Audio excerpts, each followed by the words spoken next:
Ayoko nang maging OFW. Alam mo, ang maging OFW ang isa sa pinakamahirap na desisyon na gagawin mo sa buhay mo dahil kailangan mong pumangibang bansa para sa pamilya mo. Sobrang mahirap mawalay sa pamilya mo, lalo na't bawat minuto, bawat oras, bawat araw at bawat taon na hindi mo sila kapiling. Lahat ay titiisin para mabigyan ng sila ng buhay na masagana kahit ang kapalit nito ay ilang taon na mawalay sa kanila. Mahirap talagang maging OFW dahil lahat ng okasyon sa buhay mo ay hindi mo sila makakasama. Graduation, birthday, Pasko, bagong taon at marami pang iba. Mag-isa mo itong haharapin. Yes, mag-isa. Homesickness ang isa sa pinakamatindi mong kalaban na kapag nadala ka, talo ka. Kailangan may lakas ng loob ka na harapin ang lahat ng pagsubok na mag-isa ka dahil bukod tanging sarili mo lang ang aasahan mo at tutulong sa'yo. Bayaning may tuturing ng bayan. Pero bayani nga ba talaga? Nakakalungkot man isipin pero yan ang totoong realidad. Kapag naging OFW ka, marami kang matututunan. Matututo ka dito na maging malakas. Malakas na harapin ang lahat ng pagsubok sa buhay mo. Matututo ka din dito kung paano magdesisyon sa sarili mong mga paa. Matututunan mo din makisalamuha sa iba't ibang klase at ugali ng tao. Magiging sinungaling ka rin.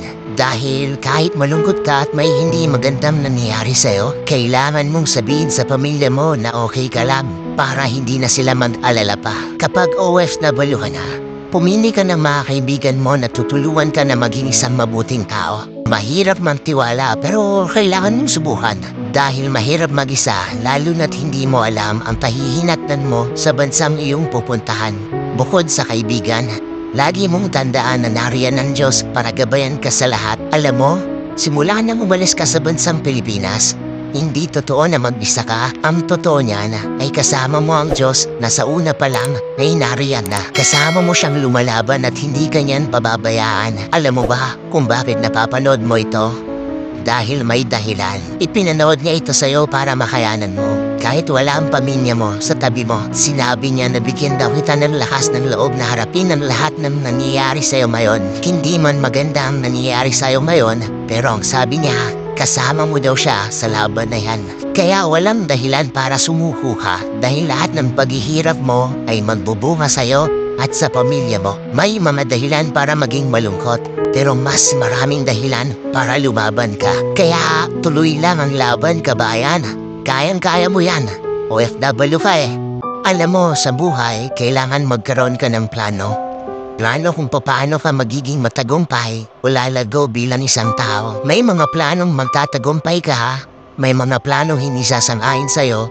At may mga planong kailangan ng kaakibat ng panibagong plano. Huwag kang magplano kung hindi mo kayang tapusin hanggang dulo. Sa totoo lang, napakadaling magplano. Pero mahirap kapag nandun ka na sa sitwasyon na darating ang maraming problema at pagsubok sa'yo. Mawawalan ka ng pag-asa at sa tingin mo ay parang hindi mo kakayanin. Pero kapag dumating yung time na yon, isipin mo kung bakit mo sinimulan ito. Minsan, magkakamali tayo sa mga desisyon natin sa ating buhay. Lalo na dahil galit tayo o dahil sa bugso ng ating damdamin. Kaya dapat lagi mong pag-isipan ng isang bagay bago mo gawin. Hindi lang isa, kundi maraming beses.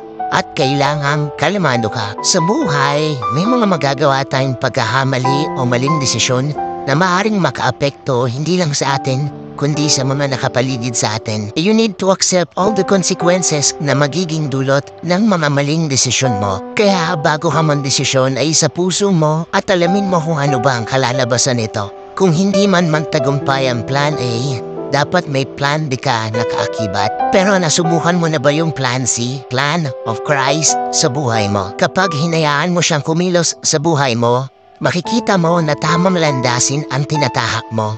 Kung sa tingin mo ay hindi gumana ang iyong plano, baguhin mo ito.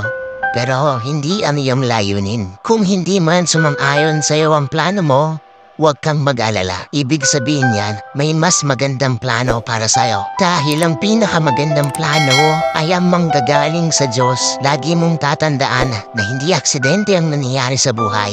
Dahil lahat ng yan ay plano ng Panginoon para sa'yo. Mas maganda talaga kung ipagdadasal mo lahat ng plano at desisyon mo sa buhay. Dahil makakakita ka dito ng tamang kasagutan at hinding-hindi mo pagsisisihan. Sabi nga sa Jeremiah 29:11, "For I know the plans for you, declares the Lord. Plans to prosper you and not to harm you.